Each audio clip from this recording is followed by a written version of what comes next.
Hello everyone, welcome to 10 TV again. और आज के एपिसोड में हम बात करने वाले हैं जुजुत्सु काइसेन की सीजन 3 के एपिसोड नंबर 3 के बारे में, जहां पर यूटा और यूजी की लड़ाई अभी चली रही है। तो चलिए इस लड़ाई को ही कंटिन्यू करते हैं। हम देखते हैं कि यूजी काफ़ी ज़्यादा पिट चुका होता है यूटा के हाथ, और यूटा स्टिल यूजी के ऊपर हमले कर रहा होता है, और यूजी उन हमलों को बच के यूटा पर बैक से वार कर रहा होता है, और उसको एहसास होता है कि यूटा की कर्स एनर्जी कितनी ज़्यादा उसके ऊपर भारी पड़ रही है। और वहीं पर यूजी को रियलाइज हो जाता है कि वो यूटा से काफ़ी ज़्यादा लड़ नहीं सकता, तो वो यहाँ पर भागने को ज़्यादा तरजीह देता है, और भागते भागते भी गाड़ी से जा टकराता है, जिसके ऊपर से फिर वो चलकर वापस से भागना शुरू होता है। पर यूटा उसके साइड पर से ही निकल कर आता है और यूजी के ऊपर अपना वार कंटिन्यू करना शुरू करता है। पर उस यूजी की फुर्ती देखकर यूटा को माकी की याद आ जाती है, और वो बोलता है कि इसकी फुर्ती माकी सीनियर से भी कई ज़्यादा है। और यहाँ पर यूटा फाइनली यूजी को फाइंड आउट कर लेता है, और उसे पता चलता है कि यूजी को एक खंजर मिल चुका है उसी गाड़ी के अंदर से, जिस गाड़ी में से अभी यूजी निकला था। और यूजी की स्फूर्ति को देखकर यूटा काफ़ी ज़्यादा इंप्रेस होता है।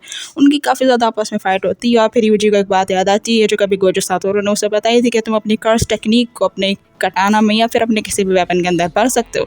तो यूजी इसी टेक्निक का इस्तेमाल करते हुए अपनी कर्स एनर्जी उस कटाना के अंदर भरता है, और यूटा इस टेक्निक से भी यूजी के काफ़ी ज़्यादा इंप्रेस हो जाता है। और यूजी की कर्स एनर्जी जो कि काफ़ी ज़्यादा है, सुकुना के लेटेस्ट 3 फिंगर्स की वजह से यूजी उन कटाना को आपस में दोनों कटाना से टकराते हैं, और यूजी का चाकू यूटा की कटाना के ऊपर भारी पड़ रहा होता है, बिकॉज यूजी की कर्स एनर्जी इस वक्त यूटा से काफ़ी ज़्यादा है।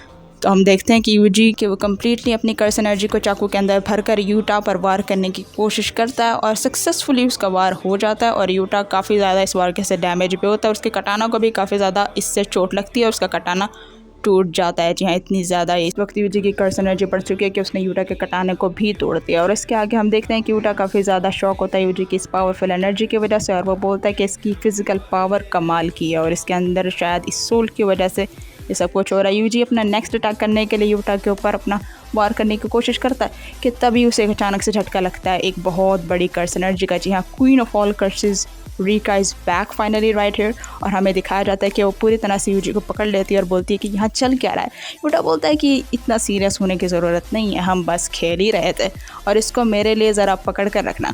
और वो टूटे हुए कटाना से ही हम देखते हैं कि वो पूरे का पूरा कटाना यूजी के अंदर स्टैप कर देता है, यूजी के अंदर मार देता है। और इस वार से सिर्फ यूजी को ही डैमेज नहीं होता, बल्कि यूजी के अंदर रहने वाले कोर सोल सुकुना को भी इस वार से अच्छे खासे डैमेज होता है। और हम देखते हैं कि सुकुना इस वार के बाद भी स्टिल पता नहीं किस बात को याद कर कर हंस रहा होता है। और दूसरी तरफ हम देखते हैं कि चोजो और नोया स्टिल लड़ रहे होते हैं, और चोजो बोलता है कि वो जब तक वो यहाँ पर है यूजी के पास नोया पहुंच भी नहीं सकता, क्योंकि वो अपने किसी भी बहन भाई को खोना नहीं चाहता, अपने भाइयों में से किसी को भी खोना नहीं चाहता। तो अगर ये एपिसोड जुजुत्सु काइसेन की सीजन 3 की यहीं पर ख़त्म हो जाती है। अगर एपिसोड अच्छी लगी ना, चैनल को सब्सक्राइब करना कभी मत भूलना, और कमेंट बॉक्स में बताना कि तुम्हें नेक्स्ट वीडियो किस टॉपिक के ऊपर चाहिए।